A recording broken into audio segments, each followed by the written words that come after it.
Welcome to One of One Interviews. Today I'm sitting down with Rick and Darren from Enigma Trading Company, the team behind Playmaker Platinum, The Crown, and some of the most talked about repacks in the hobby.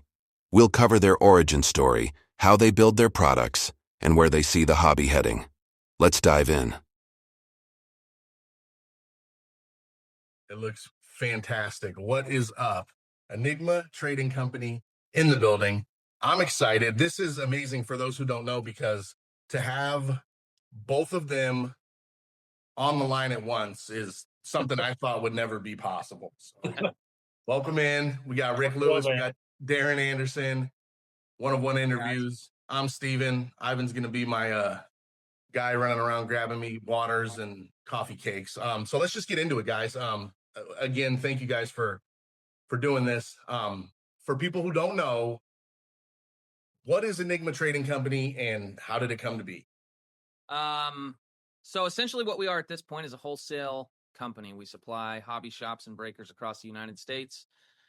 How it came to be. We started out as small breakers, a lot like what most people in this industry who are selling something start out as, right? My brother and I decided to go live on TikTok. We went and bought about $500 worth of retail product. Tried our hand at live on TikTok. Within about a week or so, I remember live one, we gave away a Tyreek Hill Kansas City Chiefs jersey. So that's kind of how it started. Why TikTok? Like, why did you guys go to that? So at that point, I'm old. I don't know if you know this or not, but I'm quite older. So the TikTok, I didn't even have TikTok. I had Facebook, but I used to go live and I would watch these other breakers. Before I started breaking, I worked for an air purification company. Sold air purifiers, worked as their inside sales lead for a long time, and then decided that I didn't want to work there anymore. I resigned. This was July 3rd, I think, of maybe 2020. And I've always been a collector of some sort. Well, of course, gambling, collecting sports cards, live entertainment, all that stuff is, right up my alley. So I would go on Facebook Live and watch these guys these are like old school breakers before TikTok was real big. Go into the Facebook Live and watch those guys. Well, then I caught myself after quitting my job and deciding what career path I wanted to move into. Did I want to go back to school and pursue another degree? Did I want to go coach high school football? What did I want to do? I didn't really know what I wanted to do, but I knew that I loved on Friday and Saturday night going live or going into the lives on Facebook and buying football cards. It was pack wars back then. $25 get you 2 packs. Highest comp card wins. So they take a mega box, split it into 5 different sets, $25. Whoever had the highest card won the box, all of them. How did you guys define what was the highest card? Especially back, this is what... It was still comps. It was, 2020, it was still comps. So we would still use... It's not like they were etching this stuff on rocks or anything. But, back when Jesus was a corporal. Yeah, so we would use the comps, and whoever had the highest comp card. There was a lot of times where it was subjective, where you didn't really know. At that point, the chat would decide. But I was spending a lot more money than I had. I had recently resigned from my career path, so what I thought. And my wife's like, hey, how do you start making a little more money instead of spending it? And I was like, well, how do I find out how these guys are getting these boxes? How do I start going that route? And that's kind of what happened. Got with my brother. We got $500 worth of some stuff, went live on TikTok. I didn't know what TikTok was. He's the one that actually brought in the TikTok. He's like, bro, TikTok is going to be so much better than Facebook. Try this out. So I downloaded TikTok. We had to get to 1,000 followers. So I remember sitting up the first couple of nights, like following every single person I could in every single live to get to 1,000 followers so we could go live. Beautiful. So how did the first one... So you guys go live on TikTok, this platform that probably very few at the time knew about. How did it go? Believe it or not, it was like we had our OGs, like the guys that jumped in on night one were there for months and months, if not years, as we just kind of grew the live stream. I don't know. It kind of just worked out. We would go live. At first, it started out me and him in my dining room. So we would go live in my dining room. We built this little desk in the corner, hung a Green Bay blanket in the back. little backdrops, set up these. We actually went out and built these little wood displays that you could set different products on, so you could get different height and how far the camera had to be away from the table to get all the product in there. And then back then you could still gamble, right? So you could still run ducks, you could still do roulette or blackjack or whatever else. TikTok was just the wild, wild west. So no regulations, no TikTok shop, none of that stuff. And we were just going. Darren here happened to be one of the guys. What was it, night 3 or 5, maybe? Yeah, I mean, it was one of the very first ones, and if you, RC, we'll have to show you some of the old live footage from them. They ran a really good show. They're, you've met them in person. They're just likable people. So, and a funny story for me is I didn't know it was two of them running it. So Rick and his deer, it was two of them behind the scenes, and so depending on what night you were in, you'd have one or the other. I just thought it was one person. So I'd come in, I'm like, "What's up?" and it'd be a different person. But both of them, I think the thing that set them apart and what people were drawn to is they weren't afraid to give you information. And back in that time, when everybody's starting, everybody was kind of like close to the chest. They treated you as competition. And Rick and Azir were not like that. They were like, hey, I'll tell you my struggles, and I'll also tell you my successes. And that's what I think was one of the big things that kind of jump started everything. I think it's probably still quite a bit like that, though. I think it's better, and it depends on the person. I gravitate towards people that are like-minded, and I think you guys are probably the same way. But I still get that a lot. Like, I see something cool with a video, and guys don't really want to tell me, but I'll sit here and show you how I'm doing what I'm doing. But hopefully, people learn to see that this is a big world with a big market in it, multiple markets. So we can share a little bit. So Rick, you guys are breaking. You got some faithful followers like Darren and some other guys. How does it go from breaking to where we're at now? So as we kind of grew, of course, the goal was always some type of wholesale allocation, or how do we obtain more product at a better price? How do we offer a better price to the consumer, to the guys that are sticking around with us and breaking? I was a night owl, so 11 o'clock till 7 o'clock in the morning or so, we would be live and hanging out, talking sports or fantasy football, whatever we could. And we wanted to get wholesale allocation, but in the process of getting wholesale allocation, we ran into a lot of hurdles. As Darren said, it was very taboo. No one wanted to help you. Everyone wanted to sell you something, and they wanted to sell you something at a high price, and I understand capitalism. I understand everyone needs to make some money, but it just was out of hand. No one actually wanted to help you as much as they wanted to just sell you something at a ridiculous profit margin. So we jumped through a lot of these hurdles. I made a lot of phone calls. It was hours and hours. I would spend all day long calling, whether it was GTS, Southern Hobby, Gold River, PhD, any of these wholesale companies to try to get something. And every one of them led back to, you have to have a hobby shop. You have to have a hobby shop. Breakers are going crazy at this point. So one of the options that we looked into was getting repacks. There was other companies, not very many, but there was other couple companies on the market that were kind of running the market in the repack industry. So we borrowed a little bit of money and we purchased a repack that had our brand on it and stuff from another company. And we ran that for, I don't know, 7, 8, maybe 500 units or so, before we realized that we just didn't think the value was there. So it was actually another repack company that led us into deciding, you know what, hey, I think that we can go to local card shows or local card shops. There's only one local card shop in 200-mile radius for me, and we actually ended up purchasing it. But we thought to ourselves, hey, we can go get 50 cards, build a 50-box run, and offer better value for the same exact price. Well, we built those 50 boxes. This would have been in November of 2020, I believe it was. We built the 50 boxes. By December, the phone was ringing off the hook.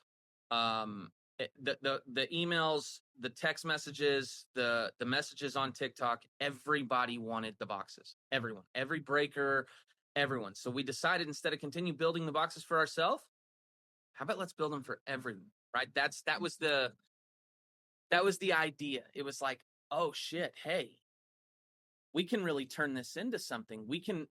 The products that are being offered on a mass scale aren't good. They're not that good. We can be better. Like, why not us, right? That was kind of the thing. Why not us? This is where the first original branding of the name and everything come in. It was called Project Enigma, right? So the project was, we were taking on a project to create a mystery product, right? So Project Enigma. And it stuck. Our last name is Lewis. So never lose.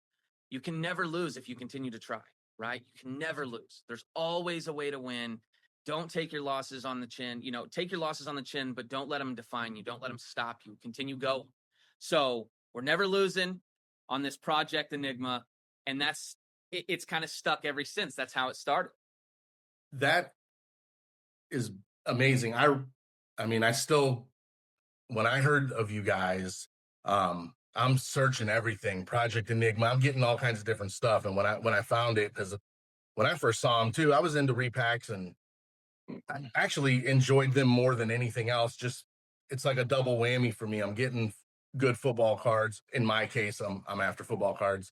And then on top of that, just I don't know how you explain it without calling it what is in my head, but like just the floor to the ceiling, where can I be in there? And I know no matter what, it's gonna be something, something banging, as opposed to Ivan and myself going to the store and getting hammered on some, not great retail stuff. Yeah, well, hobby. I mean, forget about it.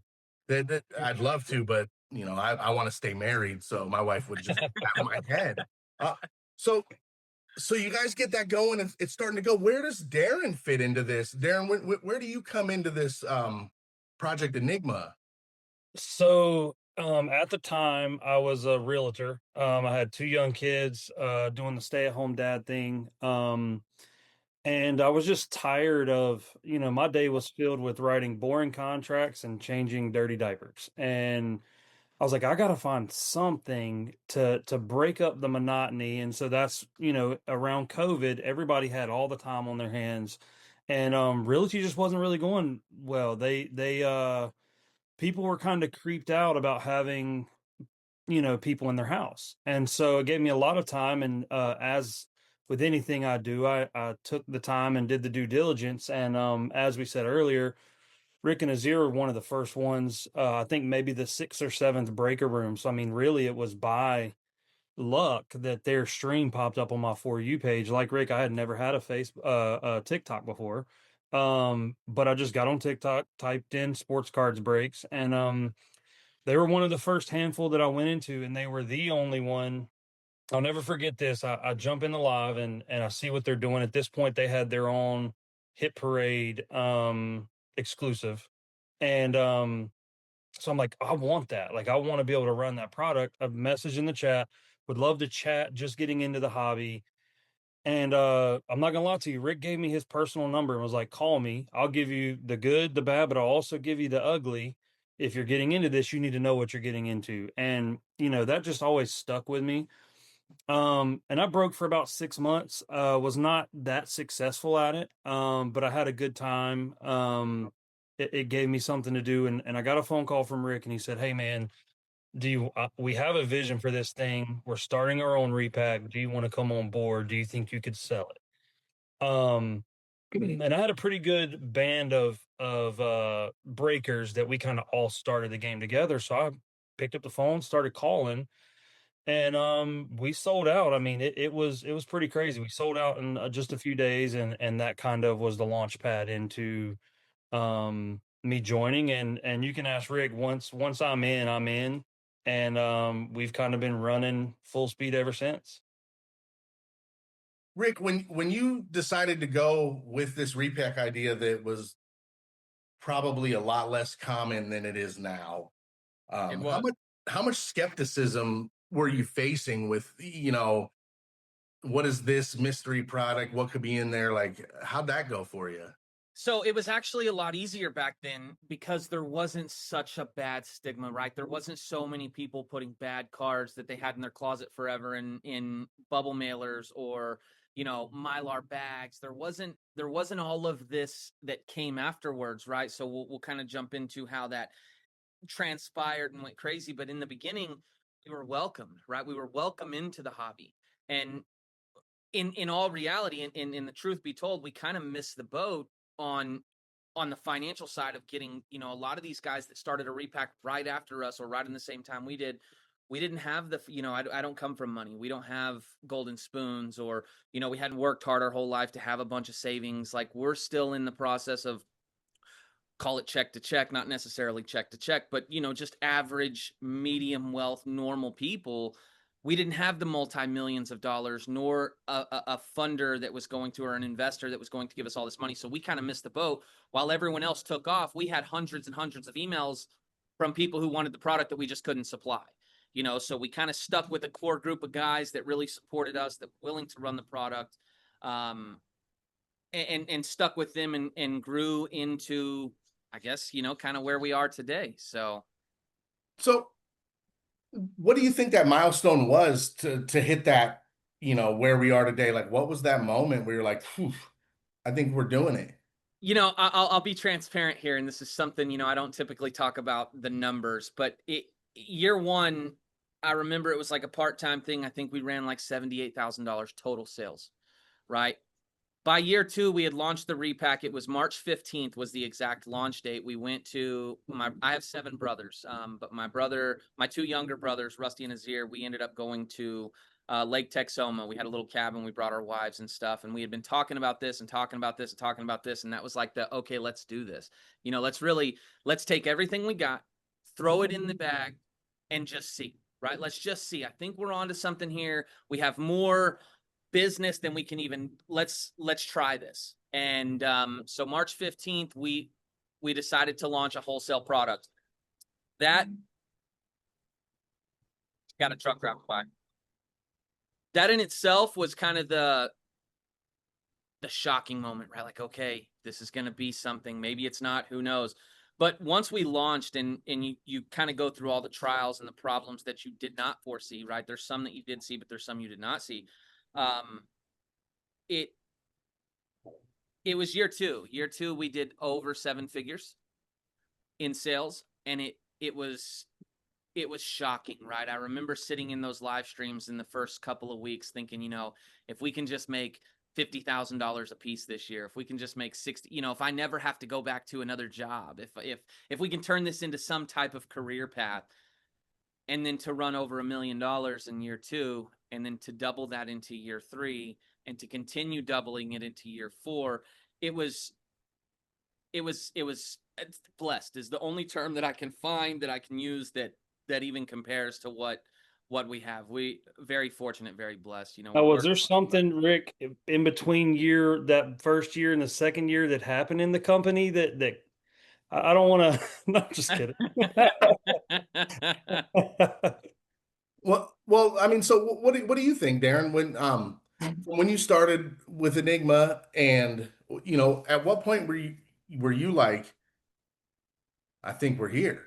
Whenever I stopped even pursuing any type of real estate, I always had that in my back pocket.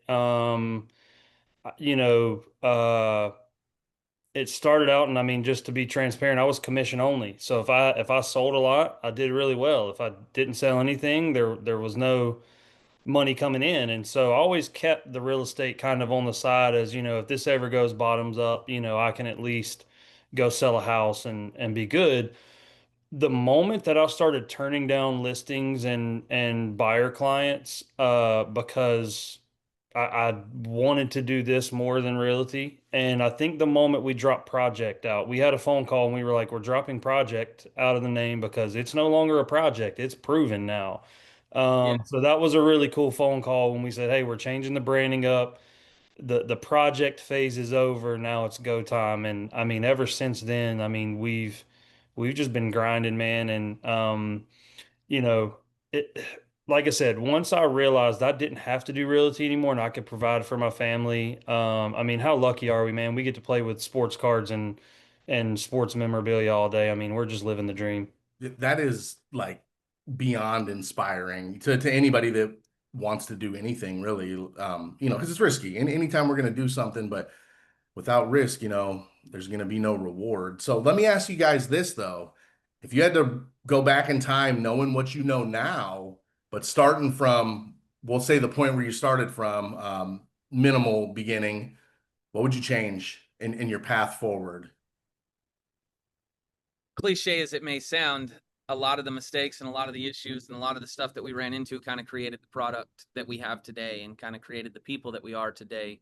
So I'm going to go with the cliche answer and say I wouldn't change much, but I will throw something in here. Manufacturing of the actual packaging, still to this day, we run into issues. It has been, we have gone from multiple different manufacturers. When we first started out, nobody told us that if we ordered just boxes, right? Corrugated boxes, you have to fold them. Or cardstock boxes, you have to fold them and stick the little glue together. You know, time. How much time do you spend? And this is something, in all of you repackers out there who started with a corrugated box, still use a corrugated box, or even use, you know, some type of craft box that you have to fold. I understand what that's like. It is absolutely terrible. Your fingers hurt, especially, you know, because you think, even if you just start out with 50, it's like, okay, it takes you, every breaker knows how long it takes you afterwards, right? Your shipping process, your packaging process, printing your labels, sending all your stuff in. Imagine that 5 times worse before you start your life. That's the answer. It is terrible. So, you know, understanding the packaging and getting to the routes of the packaging that we took earlier would have been a godsend. We just didn't, you know, we tried local manufacturers, we tried Texas manufacturers, we tried manufacturers in California, we tried manufacturers in North Carolina, we tried manufacturers all over the United States before finally going overseas for most of our stuff. A lot of the times, even when we did find a really good package in the United States, they wanted $12 or $14 a box. As any repacker knows, you can't spend $12 or $14 on your box because too much of your money that needs to go into the card or into the value of the product goes into the packaging that someone's just going to throw away. So we wanted a package that was going to protect the product. We wanted a package that was going to, you know, make sure that the product was good during transit, that presented well, especially now that we're in over 300 hobby shops. We want that it has to sit on a shelf, right? But the packaging was the absolute nightmare. That's the one thing I would change. We could go back and find it earlier. And then of course money, right? You know, if we had started out with $1 million investor, I firmly believe we would be one of the biggest repacks in the industry. I know we're pretty big, but we would have been a household brand 4 years ago, which, you know, no telling where we'd be today. But I mean, that's great insight for all you guys that are getting into it and want to do your own repacks or something like that. I mean, this is things that none of us are going to think about. And I think it's one heck of a good pointer. Darren, what about you? Is there anything you would change? I mean, Rick pretty much said it best. I'm a big component of as long as you learn from mistakes, it's not a mistake, right? As long as you get a lesson out of it, you're going to be able to use that in a future situation. One thing, and they make fun of me all the time because I offered to work for free for the first few time. I'm like, look, we're starting up, man. Like money, cash flow is king in this business, and Rick's like that. That's absolutely not. You're not working for free, like. But I would have figured out a better balance in payroll and um, stuff like that in the first years to really bankroll ourselves, man. Anytime you can bankroll yourself, you don't have to pay any points to anybody. You don't have any interest and all that. And I do think that would have helped us. Um, but we're providing for our families, man. I mean, we took the dive off the deep end, and so we had to do what we had to do to make it. And so I don't think I would necessarily change that, but definitely something to think about. And then I would have jumped into memorabilia way earlier if I had if I could have looked into the future. But again, it all goes back to capital, man. I don't know how we could have worked it out, but if we're playing a fictional scenario here, I would have definitely jumped into memorabilia, probably a year or two.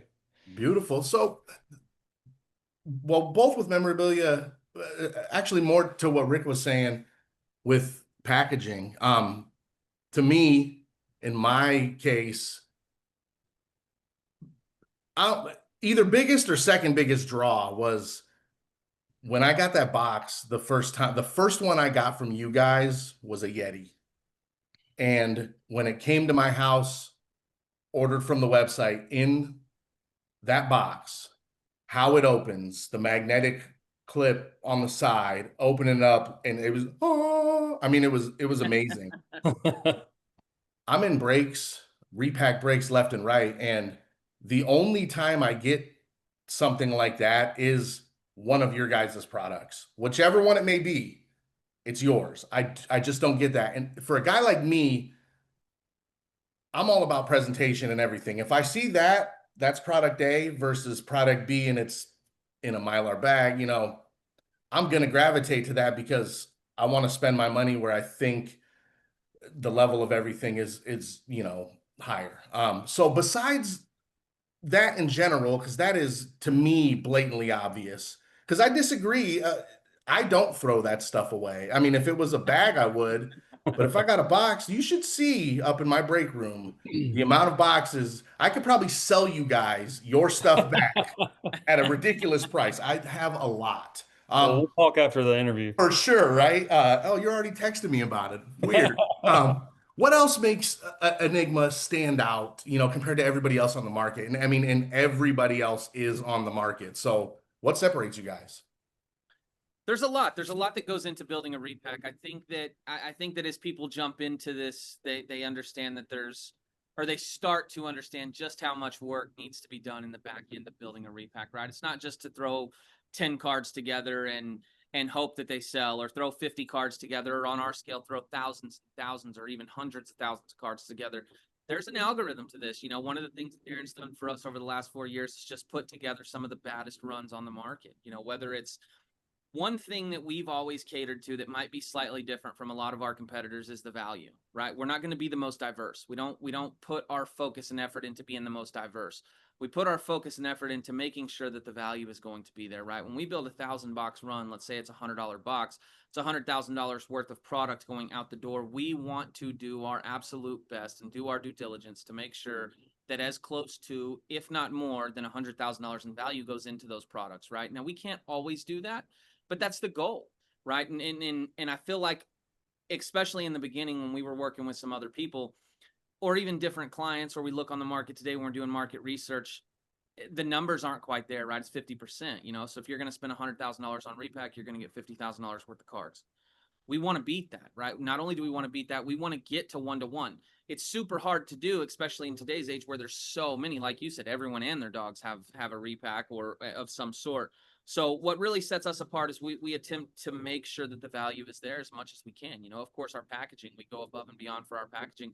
But more than anything, it's customer service and transparency, right? You have access to the owner. You have access to the guys that are building these boxes. We have a small warehouse. It's very personable. You know, if you hit a card under the floor, which happens, we all know that the market is extremely volatile. Cards can change in an hour, in a minute. We want to trade that card out for you. We want to make sure you get, if it's a $50 floor, you get your $50 back, because that's what we guarantee, right? We're not going to tell you that you're going to win on every box. In order to have big ceilings or big chase cards, you have to have losers, right? And majority of the time, you have to have 2 or 3 or 5 losers to get to that one card. And that's just the name of the game. I tell everybody, and we talked about this at Nationals just last week, if I built a repack that I sold for $100 and it had a guaranteed $110 card in it, how many of them do you think sell? It doesn't sell. So let's say somebody wants to start doing that. Would you? All right. So guy A wants to do his own repack. Yep. He wants to have a box that has a guaranteed 50 and a floor and a guaranteed 300 ceiling or whatever. If he just did 10, is that harder to do than 100? Does my question make sense? I mean, the math kind of works itself out, right? You're allowing yourself more cards to 100. You know, to get to a $300 ceiling, if you only have to have, and this is where the back end of repacks really start to change. Let's say that you're building 10 boxes and you have, let's say you're going to sell those 10 boxes at $1,000, right? So you're selling them at $100 a box. Well, how much money, you as the person who is building the repack or the company or whatever it may be, how much money can you afford to put into that to where you have a little bit of profit, right? Let's say you want to make a 20% profit. So you can put $800 worth of cards and packaging and materials and everything into the box to make $200 on 10, right? So now you're making $20 a box. Mm-hmm. That means you have an average card cost. Let's say your packaging is $2 or $3 a piece. You have an average card cost of $77 a piece.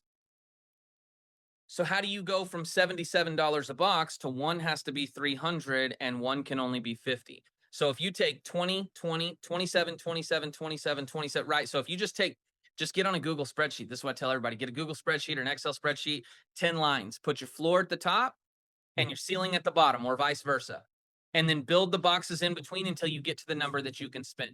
And then you'll truly see what a repack is, whether it's 10, 50, 100, 1,000, you'll truly see what it is. And then we get such a bad rap because we're compared to, let's say, wax, where you can open a $1,000 hobby box and hit a $37 RPA, but we're judged based on, or we're judged harshly, right? Like repacks are trash, repacks are the worst in the hobby, Right. repacks are this, repacks are that. Realistically, if you're very transparent about what you're selling, then it opens the eyes of a lot of people, and it is a really fun product. And you have multiple ways to build it, right? So just like I said, you take your Excel spreadsheet and say, I want a very conservative, consumer-esque, collector-style repack, or I want a full-blown, everyone in my room is degenerates who can't keep their light bill on repack, right? So which one do you want? Because you can build those two, or even something in between. So Who let you in my room? Huh? Who let you in my room? Well, I and see you guys. They're calling you out. Well, and to that, I think that's what at the very beginning, I think that's what separated us from the crowd is we did the market research. We would be in the lives and I would sit there and every card I would judge the reaction. Okay, why does this case hit get a better reaction than this RPA? What player brings the most fires in the chat? Like, it sounds stupid, but I mean, it really worked. And so there was clients where I knew we had to go run of the mill meat and potatoes. I needed the most break even cards I could fit in that box. And then there was some where I need a showstopper.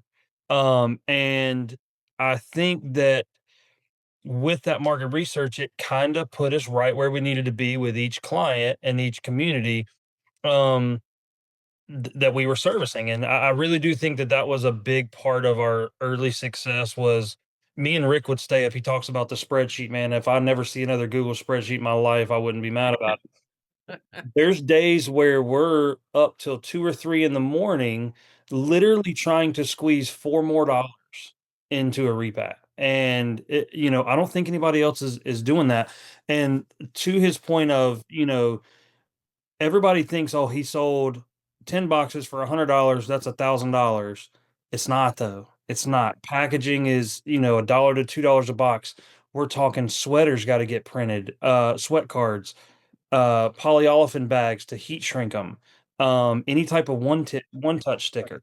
So if you want your product to look One touch itself, brand new every touch, yeah. I mean, it literally before you even get started, your value that you have to work with is gone, and then you need a case hit of 300, and that's kind of why we spread it out to 100 when we first started. The 100 gave us more wiggle room to get to that number, and it really did work with that format. So that you bringing up the sweaters is another very good point. Again, so I know if I'm going to order a case on www.ripenigma.com, and when they get to my house, each box is going to have everything in it. I don't have to do a thing. As opposed to if I would get them from, XYZ breaks, 50/50, if they're going to have those little things and they're going to be there every time. The box is going to be a full color print every time. It is a packaged, ready to go. I don't have to do anything but stack them up and go, we going left, we going right. Yeah, we call them ready to rip. They're ready to rip. And our goal was, and it goes back to how you were talking about when you pulled out the Yeti for the first time, and it was like, we want it to sit next to Phoenix hobby boxes. We want it to sit next to Prism and Select, and it looks like it belongs there. Absolutely. And that was the main goal. and I feel like Azir is incredible with designs, and all me and Rick have to do is start spitting out what we want to see, and Azir makes it happen. And I think we've really nailed the box design. And I feel like it can sit next to any retail or any Panini or any Topps product, and it belongs there. Absolutely. So that's got to take all the time in the world if you're really trying to figure out what are these guys like, and I'm sure it's different everywhere. So we've just spent 25 hours of our 24-hour day trying to gauge reactions and see what they want to get what we need in the box.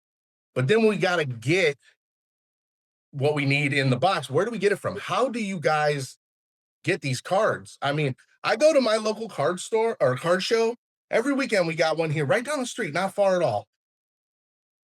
I can't pay 120% comps. They won't sell them, and don't even try to sell them something. You know what I mean? Yeah. It's mind blowing. So how do you acquire these cards? You obviously don't open a bazillion hobby boxes because you probably wouldn't even be able to afford a computer. So what do you do? So the answer to that is definitely a lot of different moving parts. We work with, of course, a lot of hobby shops at this point. That they buy, where a hobby shop may have had, let's just call it, we'll use a round number here, $10,000 worth of liquid capital that they can spend a month on walk-in. We've given them 50 for them to go ahead and be able to purchase more products.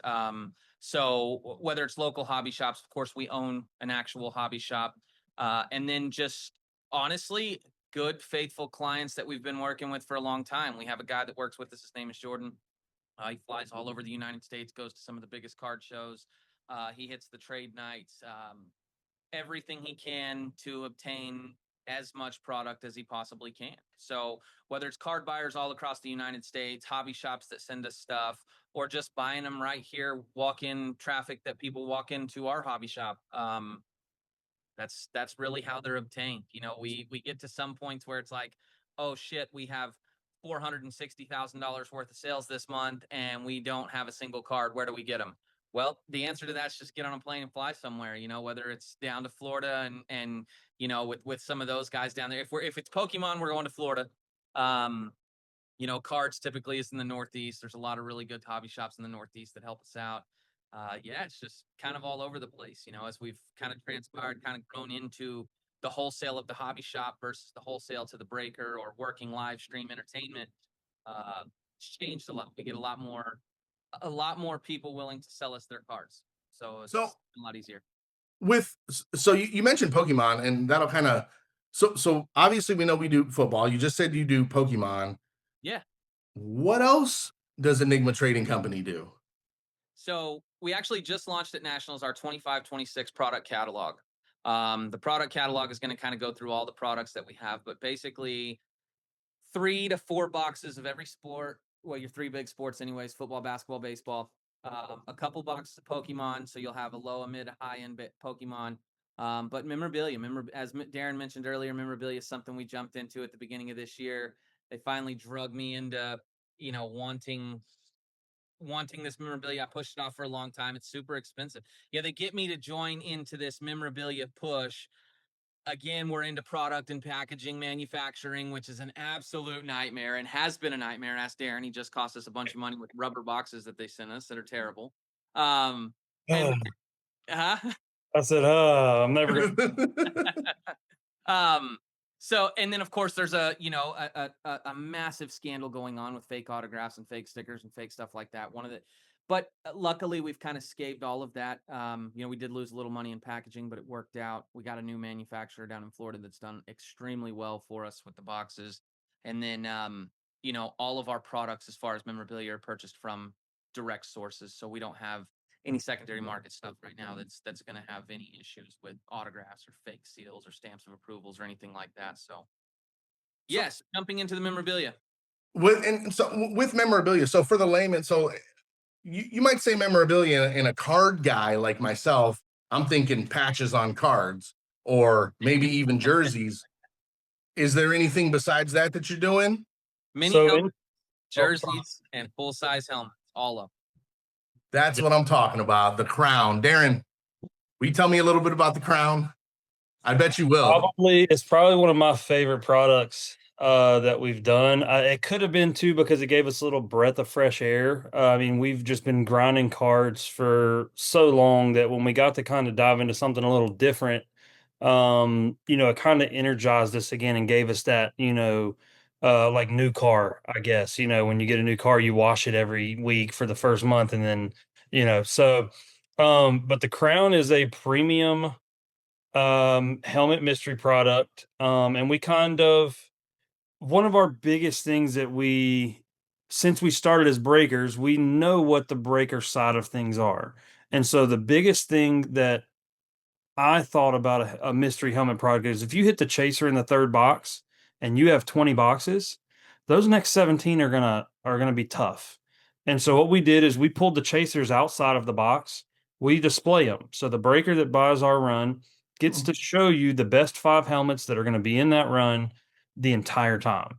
If you're pulling a $4,000 helmet and it's on screen, oh, look at this Patrick Mahomes, boom, now it's off screen, you're not really getting the benefit of that $4,000 helmet. If it's sitting right here the entire time I'm live and it takes you 2 weeks to get through the run, that $4,000 helmet's stopped people in your TikTok live more times than you would know because they go, "Oh, what's that?" Absolutely. So we kind of flipped the script on the way the breaks are done, but it's an insane product. I mean, there's Swarovski crystals on helmets. There's custom paint. There's tons of stuff, and it's just a really really fun product.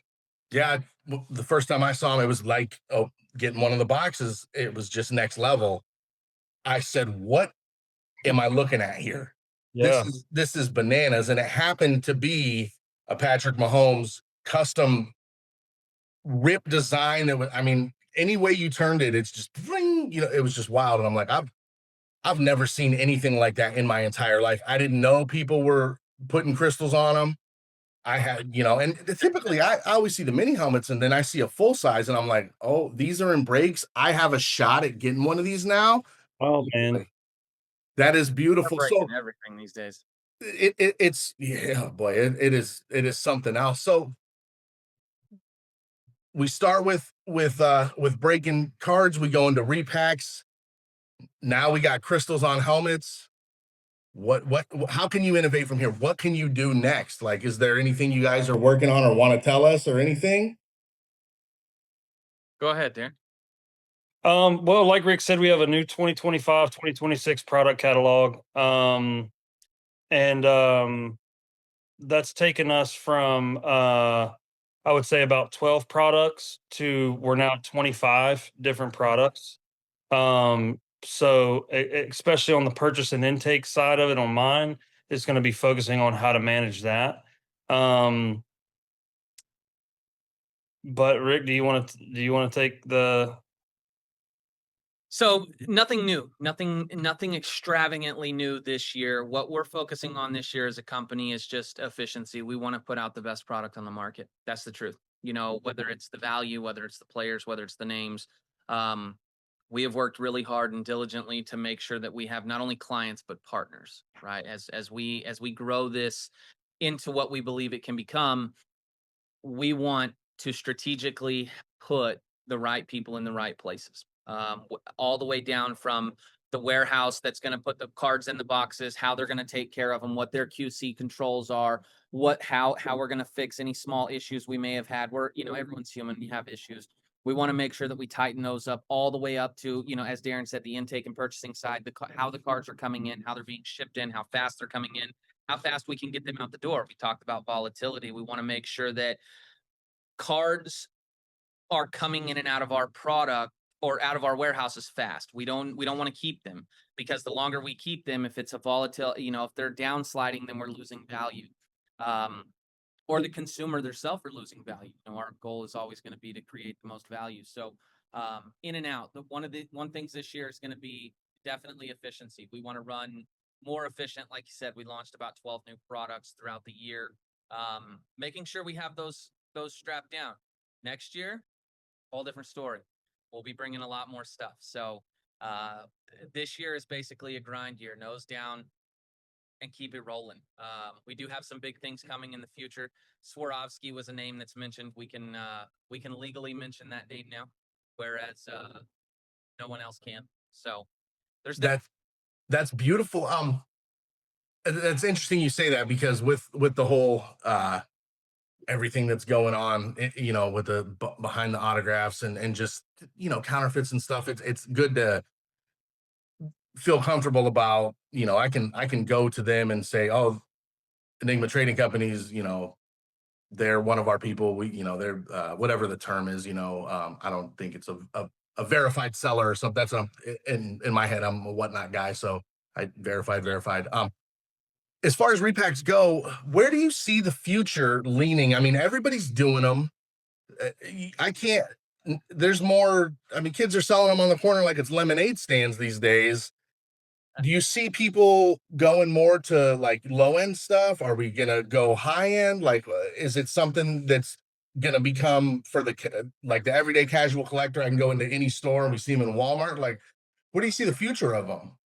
So I'm not necessarily a breaker anymore. Of course, live entertainment really pushed the breaking or pushed repacks onto the scene, right? People, instant gratification. You can basically sit at home and play whatever you want to play, whatever type of game, whatever, you know, whatever type of break, whatever gambling risk level you want to. But I think one thing that's important for not only breakers, but hobby shops is diversity, right? You want to make sure that you can cater to just about every type of, let's use the term, wallet that walks through, right? You have your average everyday blue collar guy that can only spend so much money, all the way up to your guy that has more money than he'll ever need, and everyone in between.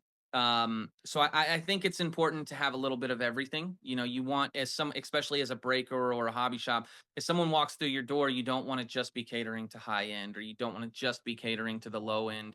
You know, if someone's got $40 to spend or $20 to spend versus $2,000 or $3,000 to spend, you want to make sure you hit every bracket. I think that's how the guys that are successful in this space continue to be successful, is they're using, you know, multiple products, multiple companies, and diversity.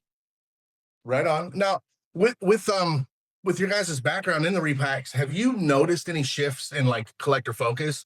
Do you see like everybody still just wants quarterbacks, or is there a shift to maybe certain running backs or wide receivers? Does it matter? Does it matter on the rookie year? I mean, you know, is there any changes going on that you're I noticing? think that's one thing that the repacks do offer that a lot of products that are on the shelf don't offer today, is the fact that you do have, and I'll use the term diversity again, you know, there can be rookie quarterbacks all the way dating back to, I mean, the old school stuff. You know, you can still hit a John Elway or a, you know, Brett Favre rookie or any of those rookies in repacks, whereas this new product, you're not, you don't have the option to hit those. But one thing I will say about the hobby, in my opinion, is it's driven by hype, right? So it's not only just a collector's market today, it's an actual trading market, right? Just as the stock market is, or something like that. So one thing with the repacks, and Darren mentioned it, a breath of fresh air, it is so value driven that it takes away a lot of what we used to love, because we have to directly focus on the value of this card. This card is no longer a John Elway rookie card. It is a dollar sign, right? It is no longer a Bo Nix kaboom. It is a $925 piece, right? So it just, for us, it's taken that away. And one thing I would hope that we can stick to is the collector side, right? There's everyone's trying to make a dollar now. All they're looking for is the hype of the rookie quarterbacks. Who's going to be the next big thing, and how fast can I offload this for some money, right? I'm going to tell you guys, just like I tell everyone else, do not, there is no such thing as investment in sports cars. It's not a thing. Do not open a sealed box of any sort and expect that card to be an investment. You are gambling, you are entertaining yourself. Have fun while you do it. Do not invest your money. There's no such thing. Fair. Darren, would you agree with that? I would. I think the other part about, like, you know, asking, like, with everybody having one, anybody can create a repack. Any repack that stays around means they're doing it right. We've seen so many companies come and go since we've started our venture, and the good ones hang around. The bad ones they won't last long, because, you know, the one thing I will say about the community is they don't put up with the BS anymore. Like, they will not let a crap product stay in circulation. They just won't buy it. So I think is in that sense, the good ones will stay, the bad ones will weed themselves out on their own. I think my biggest concern moving forward is going to be what the merger or the takeover from Fanatics over Panini is going to do. What variations are we going to get? Stuff like that. I think that would be the bigger focus of mine as a purchaser. What is going to be considered cool if we don't have a license downtown next year?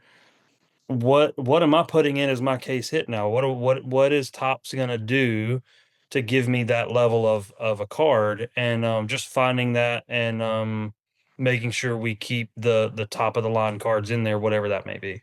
Absolutely. I mean, that's something I think that not enough of us are thinking about. You know, with that being said, you guys saw what what's going on with PSA and SGC, and how CGC missed their shot to jump in and become a competitor to PSA. If Beckett keeps sliding, and it looks like by the numbers they are, or they're not gaining any ground, and then SGC at best, in my opinion, appears to be vintage only from here on out, at least in the world that I'm in with the guys that I'm around, tons of flippers and stuff like that. Does that have any effect on you when you're buying and putting stuff in? Now, if do you only want to go towards PSA? Does it depend on the card? How does that play in for you? Well, so now that PSA has actually bought SGC, we'll have to wait and see what if they keep it in the tuxedo slab, if they move everything into their classic red and white. But let's be honest, over 70% of every card graded is graded with PSA. Absolutely. There definitely are certain niche things that you're going to send to Beckett instead of PSA. I think one thing that Beckett does really well is the subgrades. If PSA ever adds subgrades, that's the last thing that I think Beckett really has that someone could argue that's why I went to Beckett. I think unfortunately, um, PSA's king. I don't see anybody dethroning PSA for a very, very long time, if ever. And so we just have to know that as buyers that PSA holds a certain multiplier. SGC held a different multiplier. BGS holds its own multiplier. And so from a buyer standpoint, you kind of understand what those are. As a hobbyist, if you're sending your cards in, you also need to know that. If you're doing it just because you want to keep the card in pristine condition, go get your value. Send it to CGC, send it to SGC. If you're not flipping it, go to one of the ones that you can pay 10, $11 and have it back to you in a week. If you're looking for value, it's got to be PSA. I mean, I don't know. I don't see another reason to send it anywhere else. Fair. Like a Black Label, maybe, but yeah. Yeah. I mean, yeah, but even that, I mean, you're hoping on a Black Label. If you don't get a Black Label, you're losing value. Right. Fair. So you guys just got back from Chi-Town, Chicago. Yeah. How was it being? I saw you guys in Cleveland last year at the National. It was pretty awesome. Got to take some pictures, and we got my nephew to photobomb all of them. Thanks, Blake. But as the time goes on, and I noticed you guys gaining at least in my space a bit more on social media, which is pretty sweet. Just seeing you guys around more, seeing you guys in the rooms. I used to see you there, but now I'm seeing more videos and pictures. It's pretty awesome. Enigma shows up at the National. What's that mean for Enigma Trading Company, and what was it like? Like, I mean, how was it? The Nationals was phenomenal. Thoroughly enjoy the Nationals every year. It is the point we take the whole company, right? Well, anyone that can go, we take them all. For us, Nationals is a little different than most, right? We spend all year grinding values, building sets, shipping cards. Cards come in, cards go out. Nationals is it reignites the flame. It is where we go to relax. It's where we go to enjoy the portion of the hobby that brought us into this, right? So, the collector, the nostalgia, the hanging out with all the boys. It's our vacation for the year. So we go to nationals, we see nationals in a different light. Of course, we go to network. This year was full of meetings. Some of our biggest clients that we're going to be working with, 7 stores, 8 stores, 4 stores. So it was meeting after meeting after meeting, but we also get time to, go to the golf course, go to the casino, playing roulette with Allen Iverson, or playing craps with Adrian Peterson. Those things, you don't get that every day, right? So to be a part of this hobby and to get to do those things, shaking hands with some of the most influential people in this space, networking with guys that are where we wish to be. When you look at the $100 million, $200 million mark, we want our company to be there. We have goals to grow to those numbers. So to get to see it done by some of those guys that are super influential in the space it's fantastic. Where would you put the value of, I mean, it's Allen Iverson at a table, or Tom Brady because he's there, or, any owner that's there, all the big money. But how about, how important is it for Enigma Trading Company with that one-on-one connection with the collector like myself on the floor of a space, like the National? How important is that to you guys? So a lot of the times the collector is so overwhelmed, right? They're just stimulated. So we love it. We sit the kids running around everywhere. It's phenomenal. Last year in Cleveland, actually, I bought this kid come walking up with a Prism hobby box. Absolute worst Prism hobby box I've ever bought in my life. And I'm pretty sure I paid like $1,400 for it. My hit was a Jim Kelly autograph, if that tells you anything. So I turned $1,400 into $7 real quick, which typically only happens never. But we thoroughly enjoy it. There's so many people. It's personally, I'm from a small town, population 2,500, right? Everyone knows me here. Everyone knows who I am because I grew up here. It's a small town, but it's weird to travel all the way across the United States and have people walk up to us and know who we are. I bet. That is definitely something that is out of the ordinary. We travel to Amarillo, Texas, and nobody knows who I am. I'm just I get to mosey on about my life. But you go to a place like the Nationals, and even some of the kids are, I've seen your boxes, or my dad and I ripped some of your boxes, and that's why we do it. Ultimately, That's it's amazing.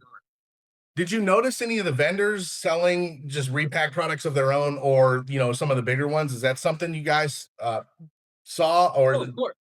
Oh yeah, it's a very big part of the hobby now, and like I said earlier, I think the stigma of unfortunately, it's not the breaker that just does it at their house, right? And puts, like Rick said, a card that's been in his closet in the repack. Those days are gone. If you're not doing it professionally, it's not going to stick. But some of the bigger guys are, man, and they, even the bigger companies rebranding, more modern designs. I mean, it's everywhere. And so I do think repacks are here to stay. And that's exciting for us because we're in that space. Right. All right, here comes the rapid fire question. You're going to have a very short time to think about this. So let's say you got a booth at the National. Huh?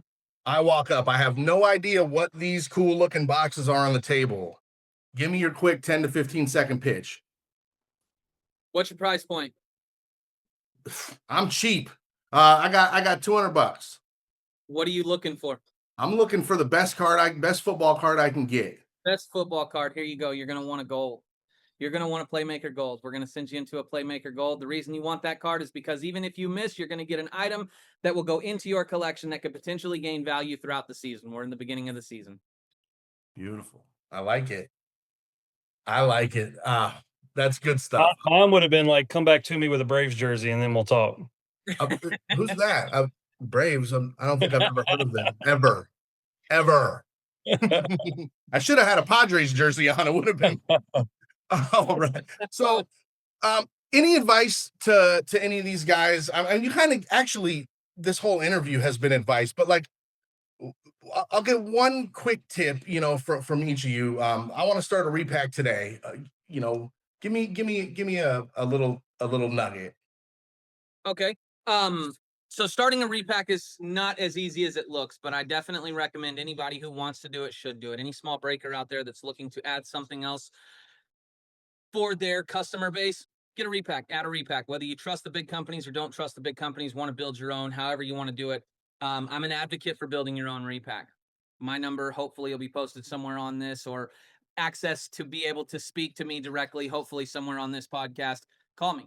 I will give you all of the information. I will even sell you packaging, because we know Right on, packaging Darren. is the best deal or the worst thing. So That Mine would be do your research, know what you're buying, study the comps. If you buy a card at 110% comps, but you think it's 90, that's a problem. You're not gonna make it long. You got to know what you're buying. You got to know market value. You got to know how to not just take last sold, but take a market trend into account. And also know your grading multipliers. Know what the market standard is for a PSA 9, for a PSA 8, and for a PSA 10, and stick to your number. Don't just buy cards because you need them. Buy them because it's good value, because that's going to give your customers the best value at the end. fair. Now, speaking of that, with technology, in the space, what do you recommend using to comp? That's subjective. I love 130 point, just because it only shows verified completed transactions from eBay. But alt, card ladder, like all of these places, I mean, I think it really just depends on your preference. a combination of what is in the market today will probably get you in the right direction. Yeah. Fair. All right. Now, I don't know how much you guys know about uh a lot, especially with Facebook. This is something that's been in my head for a while now. Some of the rooms I'm in, we will take let's just say a Jaden Daniels downtown. And or for instance, actually we'll use one that we did the other night. Justin Herbert, PSA 10 downtown, optic, lightning bolts, or the little lightning design on it. I think I want to say comps are 800-900 in that ballpark for it. We run a flash, 90 minutes. You can bid on it. One spot, 10 spots, doesn't matter. At the end of 90 minutes, it runs, whatever it's at. It went over $1,600, right? And it's not always like that. Does that have any effect in your mind on comps and value? Because I say that because to me, as a guy who buys and sells, it kind of does, from the point of, well, I know this guy or this kind of card is a mover versus not. But do you think in the hobby as a whole, that kind of selling has any play? Because I can't go on 130 point and see what something flashed for. And nobody's going to pay that amount out of their pocket, straight up. So is it just another casino game, or is there some validity to it? I think the answer to that's really a tough one. Multi parts here. On the home front, on the front basis of this, what you're looking for in a secondary market value is verifiable comps, right? What is one person willing to pay for this card? Not what is 1,600 people willing to pay for this card. So if one person is willing to pay, let's call it, like you said, $900 roughly, then in my opinion, that card is going to be, and especially on a buyer side, we're going to value that card at around 900. Now, I think that the industry in a whole lies in a gray area, right? I live in the great state of Texas, where gambling is completely illegal, right? We're not allowed to gamble here at all. Right. So it's definitely crazy to me over the last couple of years to see, the name raffle turned to waffle or Raz or whatever it may be, or what the legality is of it, or what the gray area is of it. I don't necessarily know. But I'll tell you this, overall, when you walk into a casino, there's more penny slots than there is anything else. And there's a reason, right? It's because people are willing to sit down and spend a couple dollars to hopefully hit something. Whereas the high roller room may have 5 people in it all night. So it says something, people enjoy gambling. I'm a degenerate myself. I spent 3 or 4 nights at the casino in Chicago just last week. But I think there's a place for it. Like I said, I don't quite understand the legalities of it and if it's right or wrong or this or that, or as far as just affecting the comp on the value of the card. I mean, yeah, of course. If you can line that card 15 times for $1,600, then it has to say something about the value of the card, right? If nothing else, the liquidity. So why sell it at $900 if you can get 16 for it? Fair, fair. Well, I think the big thing, the correlation there would be more on the seller side than on the buyer side at affecting the comps that way. I think it would affect more. Do I want to sell it right now for 95% and take my $900, or do I want to risk it? Because I know that 100 people might put $16 in on a flash line at a chance to win it. You got the side to that too. You don't even think about. I mean, that card may go for $300. Yeah, well, absolutely, absolutely. Locked in then. As long as whoever's running the flash line is locked in at $200 or $1, the same as they're locked into 1,600, then I why not? Have at it. Hey guys, I'm going to show you on the screen where to go if you want to get in them good flashes right down there. Come see us in the collective. So I like the flash name. And so I'm trying to do something as we go on. I'm going to do like a flash or fact thing. So flash is going to be not true. Fact is going to be a fact. Flash or fact time. PSA will always be king. Fact. It's a fact. Okay. Case hits, downtowns, kabooms are safer bets than rookie autos. Flash them. Yeah, I might flash that too because I don't know what next year's going to be. Get rid of them. Fair. Okay. Case hits anyways. Quarterback versus skill. Quarterback is always the keeper over other skill positions. Fact. Okay, right on. Guys, I appreciate it. It kind of deviated from my plan and a little bit longer, but I don't think I will ever interview two guys that will give me the blueprint on how to do what they're doing. That's unheard of. And I think everybody will realize that. I can't say thank you enough for letting me do this and letting me do all kinds of things in this hobby world, because for those of you guys that don't know, me being anybody in this hobby has everything to do with these two guys right here. So I just want to say thank you for that. Any last words? Anything you guys want to say to close it? Floor is yours now. If there's a misconception you want to clear up or some advice, whatever you want, knock it out. Go ahead. You got anything, Darren? Well, first off, you're where you're at, man, not because of us, but because you're an incredible person, man. Meeting you last year was awesome. I'm glad we're able to partner in some of the avenues we've went down. You do incredible work. So that's solely based on you, not us. But we appreciate you giving us a platform, man. We need to be more visible as owners, as a product and as a brand. And so for you to kind of jumpstart that for us, we're super appreciative. Of course. Grateful. I said it in the beginning. I'll say it at the end. We are grateful. We are very blessed to be where we are today. We want to thank each and every one of you guys for allowing us to do what we do on a daily basis. It's not every person gets to wake up every day going to work, if you will, as doing something they thoroughly enjoy. We talk about the good, we talk about the bad, but overall, absolutely blessed. I want to thank you, Stephen. Each and every person that has helped us or has believed in us as we grow. Thank you guys. And more than anything, anybody who wants to get into this industry, anybody who wants to build their own repack, anybody who wants to buy repacks, anybody who just has questions, feel free to reach out. One of the biggest things we want to do is be open and transparent. We want to be visible, as Darren said. So feel free to reach out. Stephen, you have permission to put all of my information all over these podcasts, anywhere you put them. And I may not answer the first call, but if you text me, I will answer.